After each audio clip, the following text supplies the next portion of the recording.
Oke, kita mulai ya.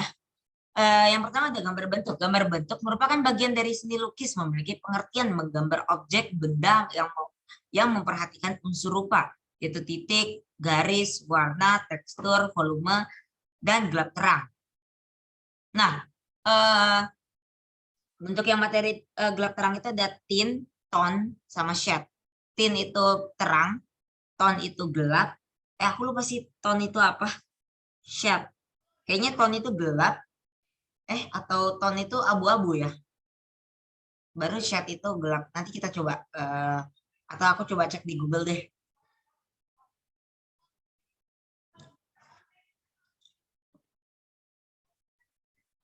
Tint, tone, shade. Nah, gelap terang itu yang hubungannya dengan tint, tone, shade.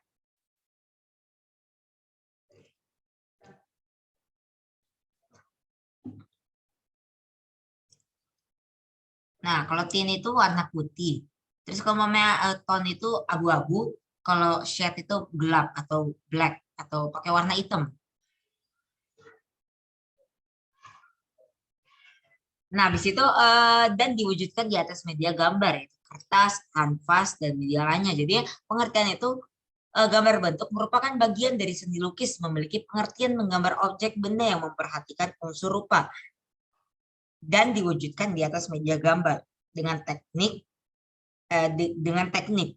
itu kita bahas dulu ya, memperhatikan unsur rupa. Unsur rupa itu ada titik, garis, warna, tekstur, volume, dan gelap terang.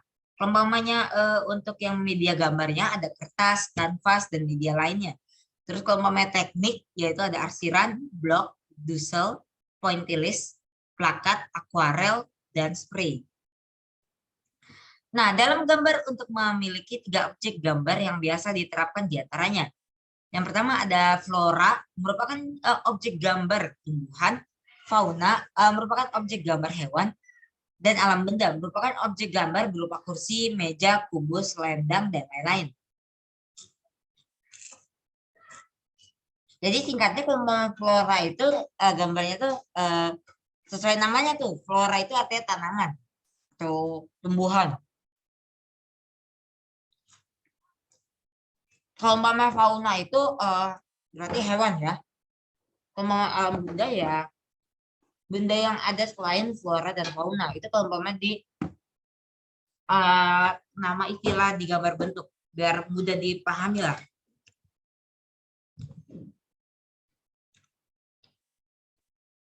Oke, aku lanjutkan ya. Nah, di dalam gambar bentuk perlu diperhatikan beberapa prinsip seni diantaranya. Ada komposisi, merupakan susunan atau letak objek gambar dalam media gambar, yaitu kertas, kanvas, dan media lainnya. Terus proporsi. Proporsi adalah perbandingan bagian pembagian objek gambar atau bagian dengan keseluruhan objek gambar. Terus keseimbangan adalah keselarasan antara bidang gambar, objek gambar, dan gambar yang dihasilkan. Terus kesatuan adalah suatu gambaran objek yang memberikan kesan adanya kesatuan unsur-unsur yang terpadu. Nah ini kayaknya kita nggak perlu belajar dari PPT ya, coba nanti aku share supaya nanti kita bisa baca-baca lagi. Alat dan bahan yang digunakan untuk menggambar hitam putih diantaranya ada buku gambar, pensil HB, 2B, 4B, 6B, dan 8B. Terus ada penghapus dan objek gambar. Cara menggambar bentuk memiliki beberapa tahapan, diantaranya ada meneliti bentuk dasar objek gambar, menggambar sketsa, mengarsir sketsa dengan memperhatikan gelap terang, memberikan bayangan sesuai dengan gelap terang objek gambar, berikan cahaya agar gambar tersebut terlihat hidup dengan cara menghapus bagian kecil gambar. Terus kita lanjut ke unsur seni rupa udah. Teori warna belum ya? Nih. Ini warna nih. Nanti aku share deh. Cuman kayaknya udah lengkap ya.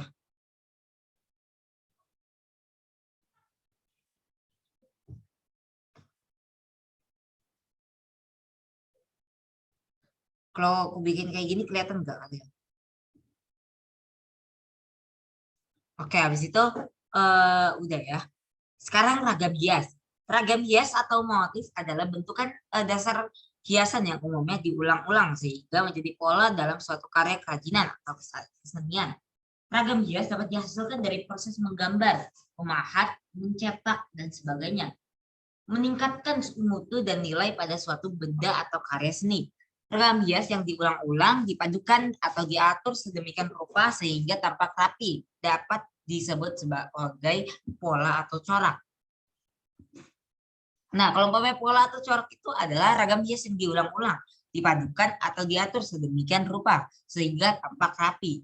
Nah, itu pengertian dari pola atau corak. Sementara itu, satu atau lebih paduan ragam hias dapat disebut ornamen. Ornamen umumnya terdiri dari satu atau lebih ragam hias yang diatur dalam pola tertentu. Ragam hias Nusantara dapat ditemukan pada motif batik, tenunan anyaman tembikar, ukiran kayu, dan pahatan batu. Ragam hias ini muncul dalam bentuk-bentuk dasar yang sama, namun dengan variasi khas untuk setiap daerah. Dalam karya kerajinan atau seni Nusantara tradisional seringkali terdapat makna spiritual yang dituangkan dalam stilisasi ragam hias. Ragam hias Nusantara dapat ditemukan budaya. Istilah ragam hias, motif, dan ornamen sering digunakan secara tertukar-tukar dalam bahasa Indonesia. Dalam bahasa Inggris, motif adalah desain yang jika diulang-ulang dapat membentuk pola. Konsep di dalam ini dalam bahasa Indonesia disebut ragam hias. Sementara kata motif dalam KBBI lebih dekat dan bahkan bersinonim dengan pola. Bahasa Indonesia juga cenderung menyamakan antara ragam hias atau bahasa Inggris itu motif bersinonim dengan ornamen. Padahal kalau umpamanya kita lihat di sini itu beda. Nih, ornamen umumnya terdiri dari satu atau lebih ragam hias. Jadi kalau umpamanya ragam hiasnya cuma satu, ya namanya ragam hias. Cuman kalau umpamanya ada dua ragam hias, ya itu namanya ornamen. Gitu ya.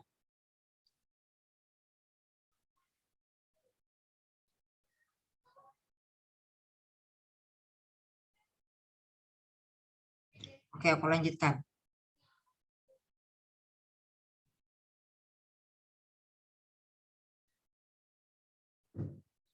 Eh, Nah, berdasarkan bentuknya, ragam hias terbagi menjadi beberapa jenis, yaitu yang pertama ada ragam hias tumbuh-tumbuhan atau flora.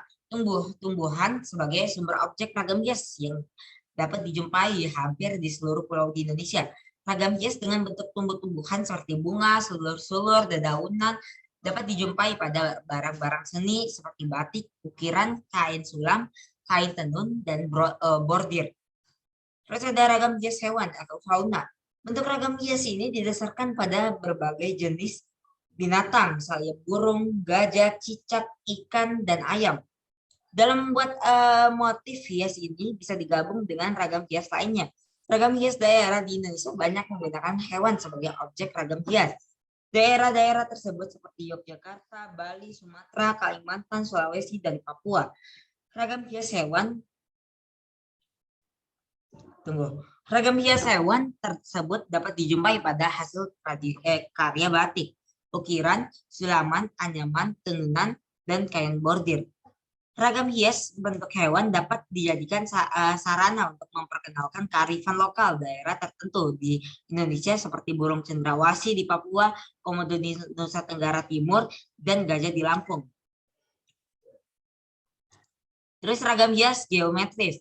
Ragam hias geometris merupakan ragam hias yang dikembangkan dari bentuk-bentuk geometris dan kemudian digayakan sesuai dengan selera dan imajinasi pembuatnya. Ragam hias geometris dapat dijumpai di seluruh daerah Indonesia, yaitu seperti di Jawa, Sumatera, Kalimantan, Sulawesi, dan Papua. Ragam hias geometris dapat dibuat dengan menggabungkan bentuk-bentuk geometris ke dalam satu motif ragam hias. Mungkin ada bentuk segitiga atau bentuk setengah lingkaran atau bentuk lingkaran gitu. Terus ragam hias manusia atau figuratif. Bentuk ragam hias ini dirancang berdasarkan objek manusia yang digambarkan dengan gaya tertentu. Ragam hias manusia atau figur ini biasanya terdapat pada bahan tekstil maupun bahan kayu. yang proses pembuatannya dapat dilakukan dengan cara menggambar. Terus ada prinsip seni rupa, yaitu ada proporsi. Nah, ini nih yang harus diingat-ingat. Proporsi, terus komposisi, keseimbangan atau balance, dan kesatuan atau unity. Jadi itu di sini juga udah dijelasin ya. Lah.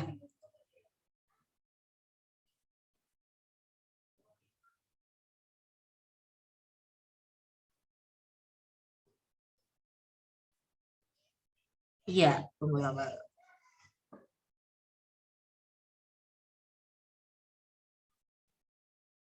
Udah ya. Maaf kalau mami di luar agak berisik. Terus proporsi. Proporsi atau perbandingan yaitu membandingkan bagian-bagian satu dengan bagian lainnya secara keseluruhan.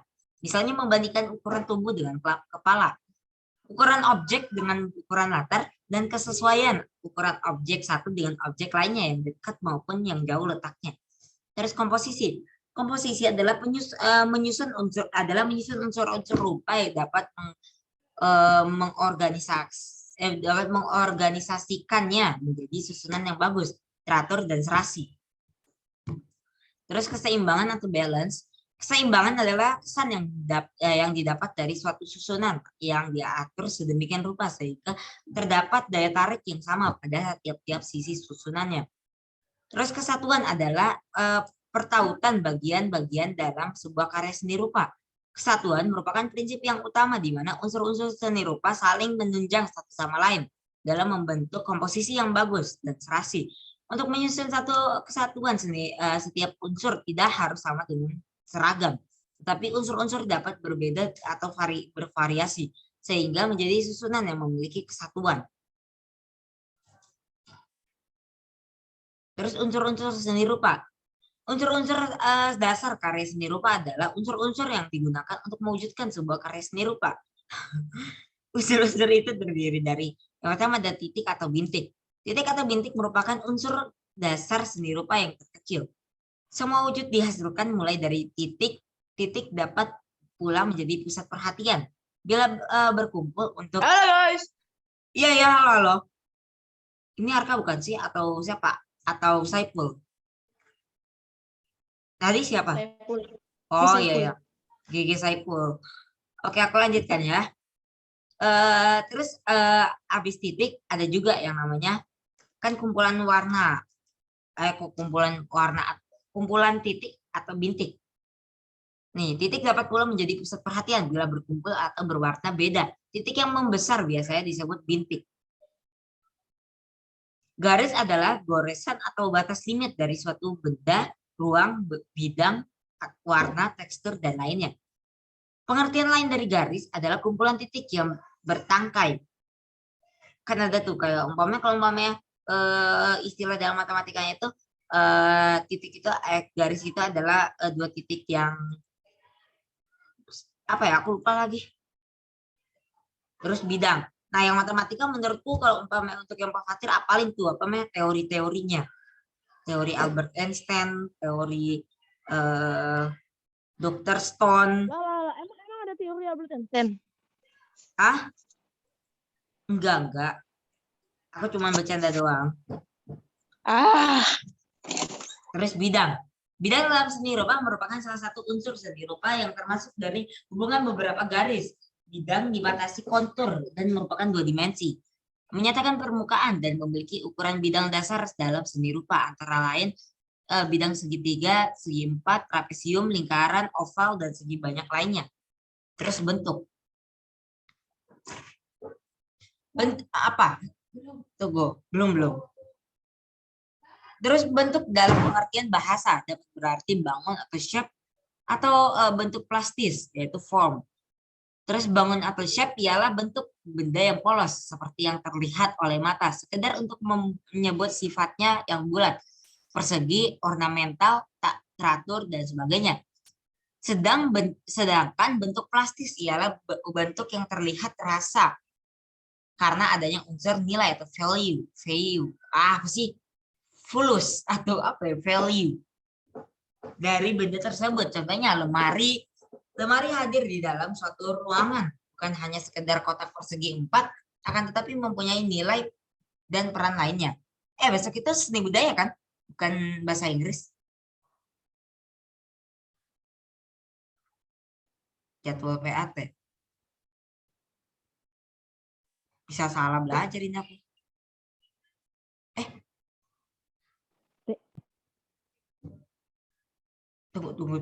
Tunggu. PAT. Iya, kayaknya moga aja. Tahu-tahu aku ini kan ngeprank satu angkatan. Aku pun juga nyesel kalau kayak gitu mah. Veteran PAT. Untung aja seni budaya. Oke, aku lanjutkan ya. Tidak, aku nggak bisa bahasa Inggris. Elah, bahasa Inggris. Aku harus nonton bola bahasa Inggris. Kalau gitu aku kebanyakan nonton komentator bahasa Indonesia. Oke. Value. Aku lanjutkan ya. Contoh lemari. Contohnya lemari hadir di dalam suatu ruangan, bukan hanya sekedar kotak persegi 4, tetapi mempunyai nilai dan peran yang lainnya. Bentuk 2 dimensi dibuat di dalam datar, maksudnya di bidang datar dengan batas garis yang dibuat kontur. Bentuk itu antara lain segitiga, segi 4, trapesium, dan ya kayak ini apa mah? Bangun datar. Terus bentuk 3 dimensi dibatasi oleh ruang yang mengelilingi, dan bentuk itu antara lain limas, prisma, kucut, silinder.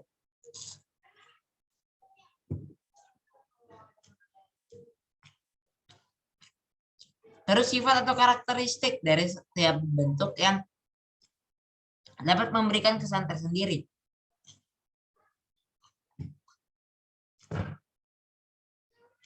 Nih.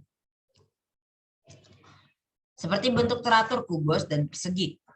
Baik dalam 2 atau 3 dimensi memberi kesan statis, stabil, dan formal. Bila menjulang tinggi sifatnya agung dan stabil. Bentuk lengkung, bulat, atau bola memberi kesan dinamis, labil, dan bergerak. Nah, ini sifat atau karakteristik ya dari setiap bentuk. Terus bentuk segitiga runcing memberi kesan aktif, energik, tajam, dan marah. Terus bentuk figuratif. Bentuk figuratif adalah bentuk yang berasal dari alam, nature. Bentuk-bentuk itu seperti tumbuh-tumbuhan, binatang, manusia, maupun alam lainnya.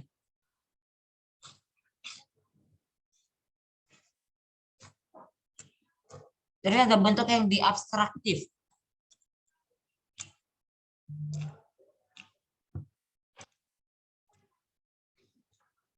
Kalau bentuk diabstraktif,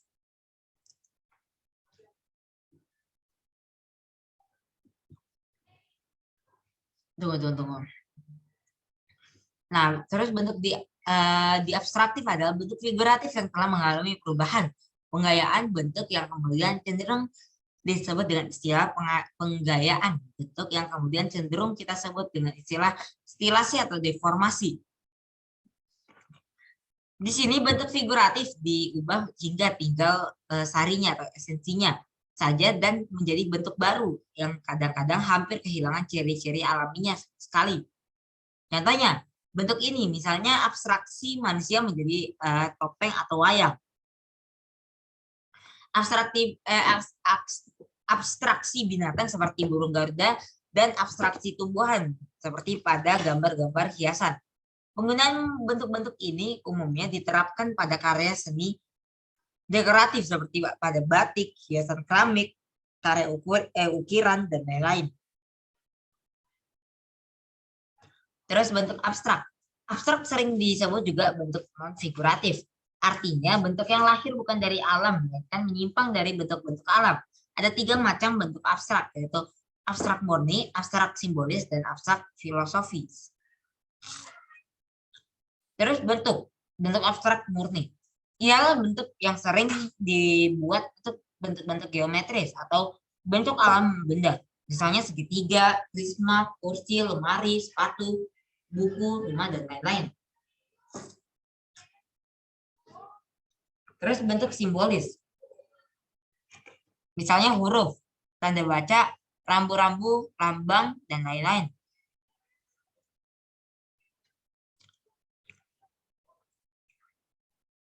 Bentuk abstrak filosofis ialah bentuk yang mempunyai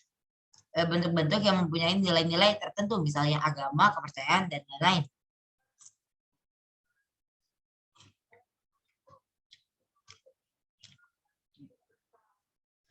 Terus ruang. Ruang dalam arti luas adalah seluruh keluasan, masuk di dalamnya hawa, udara. Dalam pengertian yang sempit, ruang dibedakan menjadi dua, yaitu negatif dan ruang positif. Ruang negatif adalah ruang yang mengelilingi wujud bentuk, sedangkan ruang positif adalah ruang yang diisi atau ditempati wujud bentuk. Terus warna. Warna merupakan unsur terpenting yang paling dominan dalam sebuah penciptaan karya seni. Melalui warna, orang dapat menggambarkan suatu benda mencapai kesesuaian dengan kenyataan yang sebenarnya. Warna dapat dikelompokkan berdasarkan jenis warna, sifat warna, dan makna-makna warna. Terus ada jenis warna. Dalam sistem perang atau the prank system, perang. Ya, prank, nggak tahu lah.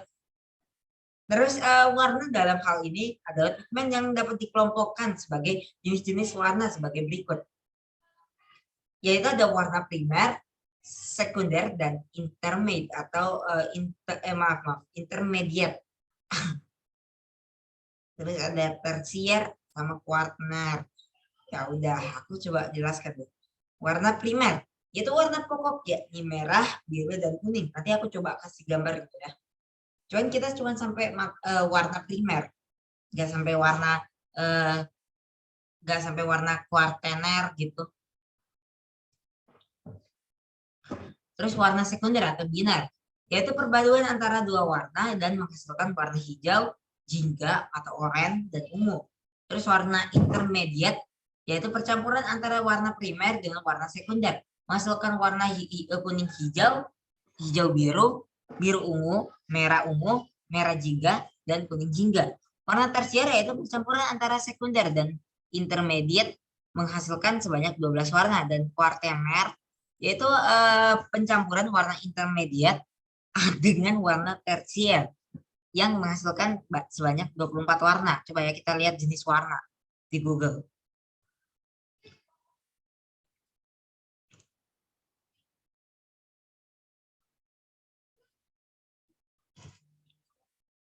Cuman kayaknya kita nggak belajar sampai serumit itu ya.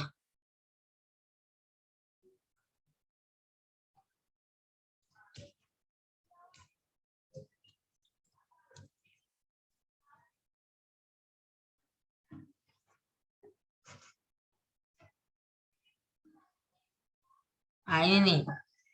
Warna primer itu ada red, maksudnya itu merah, kuning, sama biru.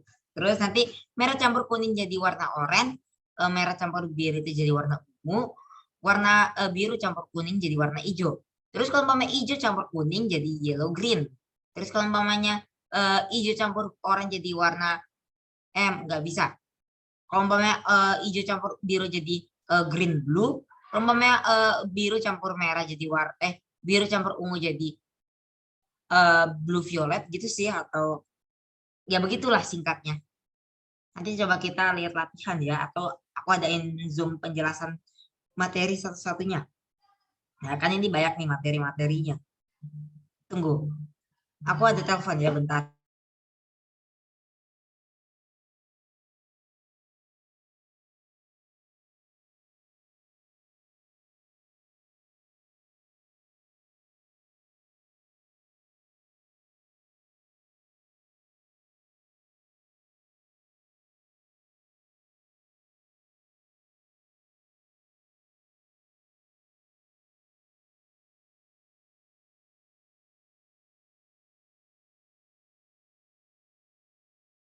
Tunggu, maaf mengganggu. Maaf ya. Aku lanjutkan. Tadi ada ini apa namanya, ada yang telepon. Nah, habis itu udah ya. Habis itu sifat warna. Sifat warna itu ada hue, value, dan intensity. Adalah istilah yang digunakan untuk menunjuk nama dari suatu warna seperti warna merah, biru, kuning, hijau, ungu, jingga, dan warna lainnya. Perbedaan antara warna merah dengan biru atau merah dengan kuning adalah perbedaan dalam hue. Hue. Nggak tahu lah aku bacanya gimana. Jadi warnanya gitu kan, ada warna merah. Nah, hue itu ya warnanya. Itu maksudnya itu kayak hue merah ya merah. Gitu kalau menurutku ya. Karena aku nggak mau ambil kesimpulan. Tapi kalau berpendapat boleh kan, nggak ada salahnya.